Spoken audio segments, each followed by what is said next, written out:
Hello book lovers, स्वागत है आप सभी का यूनिवर्स स्टोरी चैनल में, जहां पर आप सुन सकते हैं कंप्लीट बुक समरीज। आज हम जिस किताब के बारे में बात करेंगे वो सिर्फ एक किताब नहीं बल्कि एक ऐसा लेख है जो हमारी ज़िंदगी में आने वाली हर परेशानी का हल है। जी हाँ, हम बात कर रहे हैं श्रीमद् भगवद गीता के बारे में। श्रीमद् भगवद गीता हिंदू धर्म की सबसे माननीय और लोकप्रिय शास्त्रों में से एक है। महाभारत का ही एक हिस्सा गीता एक परेशान और व्याकुल योद्धा अर्जुन और उनके सारथी श्री कृष्ण के बीच का संवाद है। इस लेख में श्री कृष्ण अर्जुन की परेशानी मिटाने के लिए उन्हें कुछ इस प्रकार की सलाह देते हैं कि मानो वो न सिर्फ अर्जुन से बल्कि हम सबसे बात कर रहे हो। गीता एक ऐसी किताब है जो जीवन के रास्ते से भटक जाने वालों को सही रास्ता दिखाती है, व्याकुल और परेशान व्यक्तियों को स्पष्टता प्रदान करती है और दुनिया के हर इंसान को बुद्धिमत्ता और सूझबूझ सिखाती है। गीता में बताए गए इसी गहरे और आवश्यक ज्ञान को यूनिवर्स स्टोरी आपके लिए लेकर आया है। इस वीडियो में जहां हम बात करेंगे गीता से मिलने वाली 8 सबसे महत्वपूर्ण सीखों के बारे में, ताकि गीता में बताए गए इन 8 अनमोल ज्ञान को आप सभी अपनी ज़िंदगी में उतारकर अपनी ज़िंदगी को सही ढंग से जीने का तरीका सीख जाए। पहली सीख, समय का महत्व। इस दुनिया में सबसे बहुमूल्य और कीमती कोई धन और दौलत नहीं बल्कि समय है, क्योंकि खोया हुआ धन तो परिश्रम और मेहनत से दोबारा पाया जा सकता है, लेकिन खोया हुआ समय कभी भी वापस नहीं पाया जा सकता। ये तो वो खजाना है जो किसी को भी पल में शक्तिशाली या पल में कमजोर बना सकता है। हमारी ये जिंदगी भी रेत की घड़ी के समान है, जहाँ नीचे गिरती हुई रेत हमारा अतीत और ऊपर पड़ी हुई रेत हमारा भविष्य होती है। हम ना ही ऊपर की रेत को गिरने से बचा सकते हैं और ना ही नीचे की रेत को वापस ऊपर ला सकते हैं। हम जीते हैं तो उस एक केंद्र और उस एक पल में जहां से धीरे धीरे करके रेत ऊपर से नीचे गिरती है, और इसी को हम वर्तमान कहते हैं।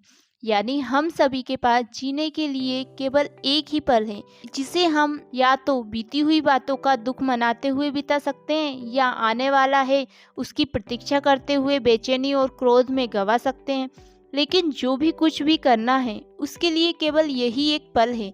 अगर हम सही समय के आने का इंतजार में बैठे रहें तो निरंतर चलने वाला ये पल भी अतीत में बदल जाएगा। इसलिए जिंदगी में कुछ भी करने के लिए प्रतीक्षा न करें, उसे उसी पल पूरी निष्ठा और ईमानदारी से करें, क्योंकि समय का सदुपयोग हमेशा तरक्की की ओर ले जाता है। कभी भी जीवन में ये नहीं भूलना चाहिए कि जो आज हमने हासिल किया है वो सदैव हमारे पास ही रहेगा। जो आज हमारा है वो शायद कल हमारा ना रहे। इसलिए समय का आदर और उसका सही इस्तेमाल करना चाहिए, क्योंकि समय सबसे बलवान और बहुमूल्य होता है। दूसरी सीख, संदेह से ऊपर उठकर चीजों को स्वीकार करें। दोस्तों, हमारी जिंदगी एक गाड़ी की तरह है और संदेह उस गाड़ी में लगे हुए ब्रेक की तरह है। अक्सर ब्रेक के इस्तेमाल से हम गलत दिशा में जाने से बच जाते हैं, लेकिन अगर हम हर वक्त अपना पैर ब्रेक पर रखेंगे तो गाड़ी आगे नहीं बढ़ पाएगी।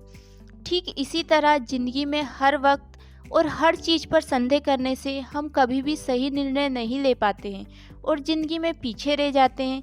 संदेह हमारी सोच को धुंधला कर देती है और हमें हर चीज़ की पड़ताल करने पर मजबूर करती है, जिससे हम हर चीज़ और हर व्यक्ति में खामियां ढूंढने लगते हैं और कभी भी उन्हें मन से स्वीकार नहीं कर पाते।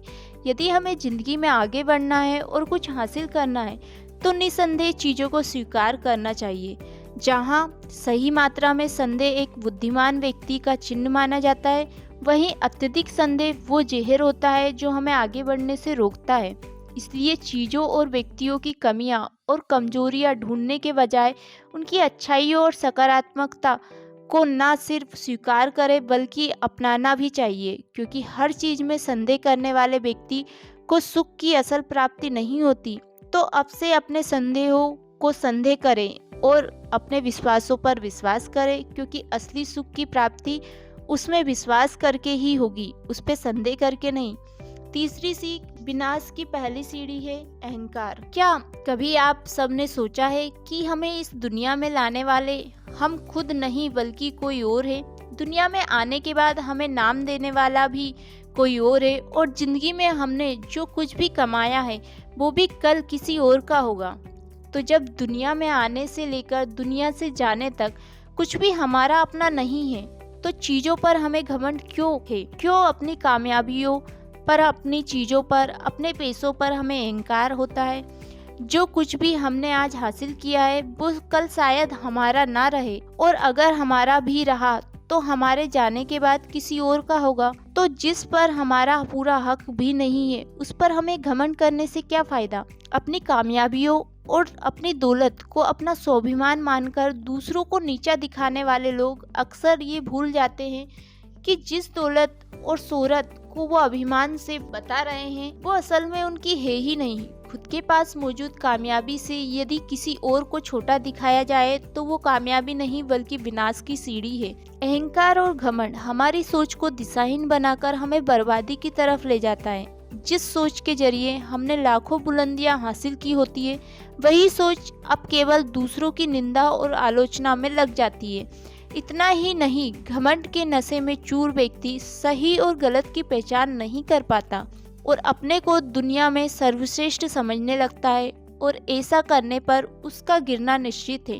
इसलिए जीवन में सदैव विनम्रता और आदर पूर्वक रहना चाहिए और दूसरे की मदद और उनके सुख में खुश होना चाहिए, क्योंकि अहंकार, घमंड, ईर्ष्या तो विनाश की पहली सीढ़ी है। चौथी सीख, गुस्सा मनुष्य को खोखला कर देता है। जीवन में कभी न कभी तो हम सब ने किसी को गुस्से में आकर भला बुरा कहा ही होगा, या फिर कभी गुस्से में कोई चीज़ या सामान तोड़ दिया होगा। तो आखिर क्या है ये गुस्सा जो हमसे वो सब करवा बैठता है जो हम करना नहीं चाहते? गीता के अनुसार गुस्सा वो भावना है जो धीरे धीरे मनुष्य को अंदर से खोखला कर देती है। जिस प्रकार लकड़ी पर लगी दीमक धीरे धीरे उसकी मजबूत लकड़ी खाकर और उसे कमजोर और दुर्बल बना देती है, ठीक उसी तरह गुस्सा भी इंसान की मानसिक इंद्रियों पर हावी होकर उसे खोखला बना देता है। गुस्से के प्रभाव में आया व्यक्ति ना तो रिश्ते ना ही आदर सम्मान की परवाह करता है। वो तो बेफिक्र होकर खुद को दूसरे से ऊंचा और सही मानने लगता है। गुस्से में व्यक्ति खुद पर नियंत्रण खो बैठता है और हिंसक और आक्रामक व्यवहार करने लगता है। गुस्से में लिए गए फैसले और गुस्से में किए गए कामों से केवल निराशा और असफलता ही हाथ लगती। विवेक और संयम खो बैठने पर इंसान धैर्य और सब्र के बांध तोड़कर गुस्से को खुद पर हावी होने देता है, जिसके बाद वो ना तो अपनों का रहता है और ना ही स्वयं का। धीरे धीरे गुस्सा इंसान के स्वभाव में घर बना लेता है और उसे अंदर से खोखला और भावनाहीन कर बना देता है। इसलिए सफलता और खुशियों को पाने का सही रास्ता विनम्रता और प्रेम है, ना कि गुस्सा। जीवन में कभी भी गुस्से को खुद पर हावी ना होने दे। गुस्सा आने पर खुद को शांत विनम्र रखने का प्रयास करें। ऐसा करने से न सिर्फ आपका गुस्सा कम होगा बल्कि आपका खुद पर नियंत्रण और आत्मसंयम भी मजबूत होगा। पांचवी सीख, इंसान अपनी सोच का पुतला है। दुनिया भर के महाअनुभवों को जो चीज़ सबसे अलग और महान बनाती है वो है उनकी सोच। हम सब ने इस दुनिया में एक सा शरीर धारण किया है। हम सब एक ही तरह से इस दुनिया में आए हैं और एक ही तरह से इस दुनिया से जाएंगे, लेकिन इंसान की सोच ही वो चीज़ है जो उसे लाखों में सबसे अलग और अनोखा बनाती है। हमारी सोच ही हमारा एकमात्र हथियार है, जिसके इस्तेमाल से हम बुलंदियों को छू सकते हैं, मुसीबतों से लड़ सकते हैं और दुनिया के लिए कुछ बड़ा और महत्वपूर्ण कर सकते हैं। हमारी सोच गीली मिट्टी की तरह होती है, जिसे हम हमारे आचरण के अनुसार आकार देते हैं, ठीक उसी तरह जिस तरह एक कुम्हार मटके को आकार देता है। जिस आकार में हम अपनी सोच को ढालेंगे उसी आकार का हमारा आचरण होगा। नकारात्मक सोच रखने वाले व्यक्ति अक्सर हर चीज को नकारात्मक निगाहों से परखते हैं, जिसके चलते वे कभी भी चीजों में छुपी हुई अच्छाइयों और सकारात्मकता को नहीं देख पाते।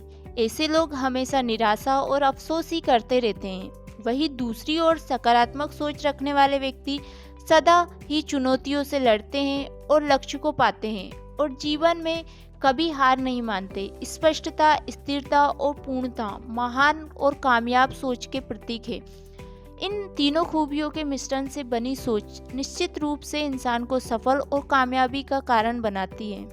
हमें हमेशा ये ध्यान रखना चाहिए कि जैसा हम सोचेंगे वैसे ही हम बनेंगे। इसलिए हमेशा ही एक स्पष्ट, स्थिर और पूर्ण सोच और आचरण रखना चाहिए, क्योंकि दुनिया बदलने के लिए किसी दौलत या अन्य साधन की जरूरत नहीं है।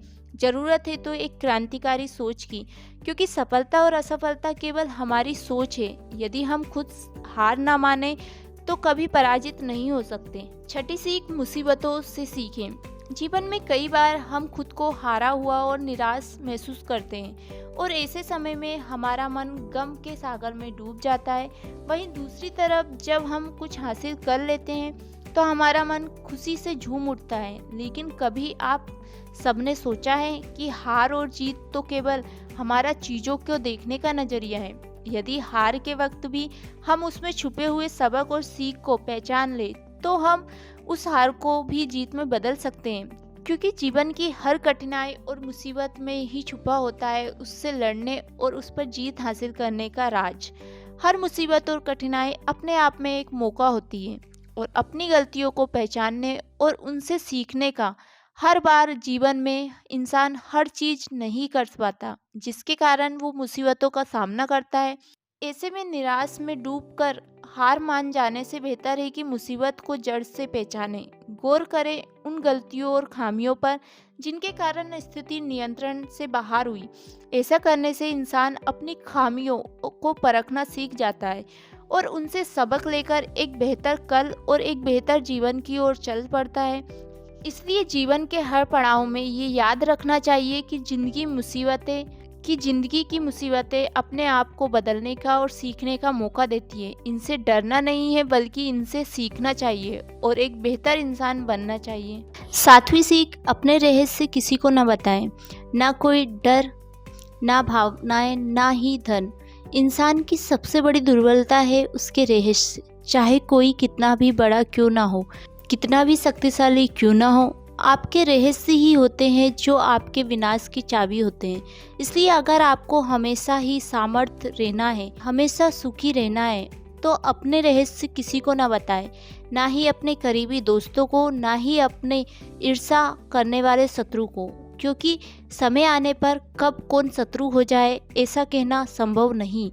यदि मुश्किल के समय में आपके अपने ही आपके शत्रु हो जाए तो आपकी कामयाबी और आप ही के विनाश के सारे राज भी आपके खिलाफ हो जाएंगे।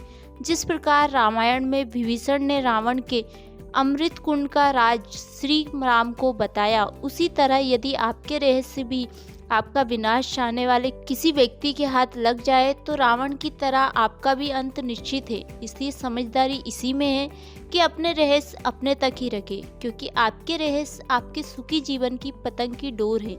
यदि ये डोर किसी गलत हाथ में पड़ गई तो आपके सुखी जीवन की पतंग तो मानो डूबी ही डूबी। इसलिए अपने राज को अपने मन की तिजोरी में सदा के लिए कैद रखें, क्योंकि इन पर केवल आपका ही हक है। आपका जरा सा भी कोई राज एक तिजोरी से निकला तो मानो आपकी बर्बादी का वक्त शुरू। आठवीं सीख, कामयाबी पाने के लिए नकल ना करें। हम सब जीवन की परीक्षा में सफल होने और कामयाबी पाने के लिए क्या क्या नहीं करते। हर परिश्रम करते हैं, दौड़ भाग करते हैं, लेकिन कभी कभी जब ये सब करने के बाद भी हमारा काम नहीं बनता तो हम कामयाब व्यक्ति की नकल करते हैं। जरा याद कीजिए अपने बचपन के क्लासरूम को। विद्यालय में जब हम परीक्षा देने जाते थे तो हम ना सही लेकिन कोई ना कोई तो सफल होने के लिए नकल जरूर करता था, और ऐसा करके सफल हो भी जाता था। लेकिन जीवन की परीक्षा ऐसी नहीं होती। यहाँ नकल करने वाला व्यक्ति सफल नहीं हो पाता, और ऐसा इसलिए है क्योंकि जिंदगी की परीक्षा हर इंसान के लिए अलग अलग प्रश्न पत्र लाती है।